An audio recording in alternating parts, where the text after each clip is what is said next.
America has always been a religious nation since its founding.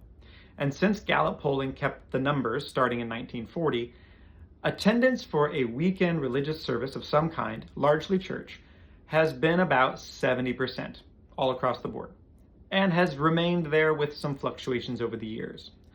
Up until about 2000 when it started falling downhill and then COVID hit. Now, in 2021, for the first time in US history, people who attend a weekend service of some kind, some religious service, are in the minority, not the majority. Now, one of these reasons is because America is just becoming less religious. There are more people who are what they call nones, N-O-N-E-S, who have no religious affiliation. But that only accounts for half of those who have left institutional church since 2000.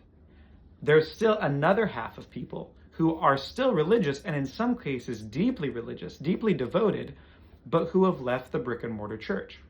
Why is that? Well, George Barna wrote a book called Revolution, came out, I think 2005 or something like that, about this very phenomenon, and he wanted to find out more about why this happened, and here's what he found. He found among the devoted, not among the nones, but among the devoted churchgoers, there was this shift. It used to be, back in the day, that church was the social hub of the town. And everything that happened in the church, the weddings, the services, the funerals, the parties, all of that happened under the steeple. And of course there were different denominations, but broadly you went to your church, you stayed in your denomination, and if you had a question about something, you asked your pastor, okay? Well, if he had the answer, awesome.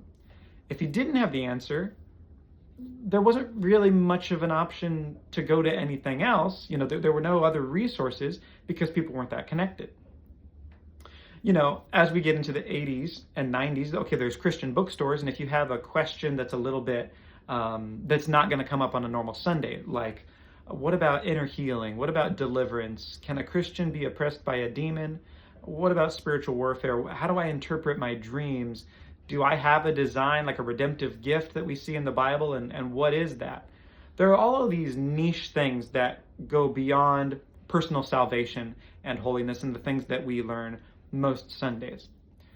Well, what happened was the internet and long distance calling.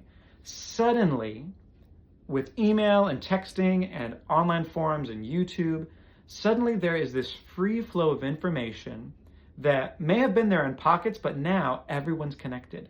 And so suddenly, if you had a question about any of those niche things that you wanted to know more about in the Christian life, it's not just whatever is at the bookstore. It's the whole world. All of it is available. It's on YouTube. You can email a friend. You can find a forum. Everything is at your fingertips. So there's been this explosion of information and this explosion of cross-pollination. So whereas it used to be that you kind of stayed in your denomination largely, now it's just a matter of who has the answer. And it doesn't matter if they're Catholic or Protestant or if they're evangelical or Baptist or Presbyterian or whatever. It's, hey, do you love the Lord? Do you know the Lord? Do you have an answer to a question that I have? And if so, let's share that information. That's the new thing. So we have this free flow of information, and we have kind of the blurring of the lines of denominations. Well, these devoted Christians who are still attending church were finding out all of this new stuff about everything I just mentioned, discipleship, inner healing, yada, yada, yada. And they came back to their church and they said, hey, look, guys, I found some great answers to questions that I've had. Isn't this interesting? And the church broadly said, I'm not so interested. I'll read from George Barna's book.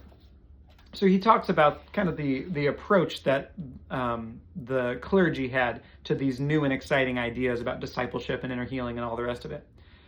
In the majority of cases, the leaders of the local church suggested that the transformed believers simply continue to do whatever it is they were doing and try not to introduce foreign elements into the church's agenda. In other words, let the church carry out its existing slate of events and programs without attempting to alter a stable and well-planned ministry simply because one or several of the congregants had discovered distinctive ways of connecting with and being shaped by God.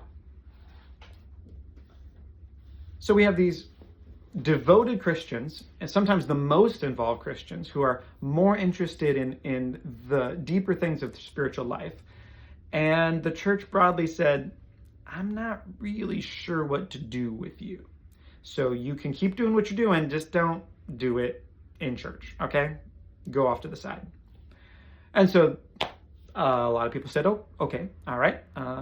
But there was this little rift of like, well, I still want to know the Lord, and there are still all these people that I want to connect with, but it might not be in the local church.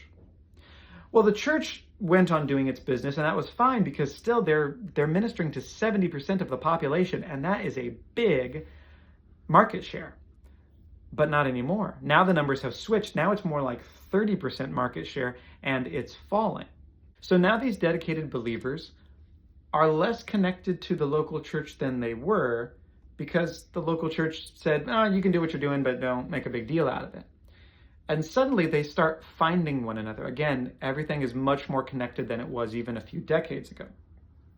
So they're starting to see one another. They're starting to build community in their own way. They're starting to get together in house churches, Bible studies, coffee shops, small groups, even online forums. And there's all sorts of these platforms that didn't exist, YouTubers and podcasters talking about the deeper things of God, and it's resonating with people.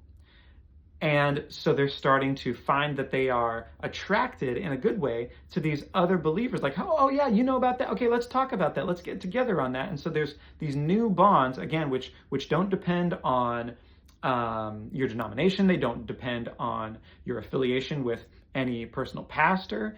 It's more of the bonds of, oh, we have value, we have shared interests in the kingdom. So let's talk about that. Let's meet together. Let's worship. So that all happened quietly under the surface, right? People just in handfuls, in bits and bobs, started leaving the institutional church. They didn't make a big fuss out of it. It wasn't a big church split. They just said, all right, I'm going to go over here, and, kind of we're going to do our own thing. We don't want to ruffle any feathers. You guys keep doing what you're doing, and we'll see you later. And that little by little started to trickle out, and then it turned into a deluge, and then COVID hit, and now look where we're at. People have left the church in droves, and suddenly with the live streaming, you're like, well, what are we missing about church if it's not about connection? Should we come back? A lot of people have made the decision that, actually, no, I do want to know the deeper things of God, and I think I'm going to find more of that by going to talk to the people at the house church, because the big church didn't deem it necessary to talk about that type of stuff. Well, now we're in a spot culturally where all of those questions that were being asked by just a handful of people are being asked by a lot of people. There are a lot of hurting people that have all sorts of problems that the church of the 1950s couldn't have dreamed about, or only pockets of people dealt in those areas. And now, all of a sudden, trauma is becoming a household name, and there's all sorts of questions about deliverance or inner healing. And the church, by and large, is caught a little bit flat-footed, whereas those in small groups and house churches are equipped to answer those questions, because they were asking those questions 10, 15, 20, 30 years ago. So that explains the church exodus. No, the church is not done, and there will always be a need for brick and mortar churches. But this is a new expression of what God is doing. And the reason why is because there is a lot more variety when it comes to what God wants to heal and do in people than the institutional church had the stomach for back in the day. And now that the pivot has happened, because of culture and cataclysmic events like COVID-19, this is where we find ourselves. So what do we do about that? What do we do about this exodus that has happened? Well, we're going to talk about that in future videos.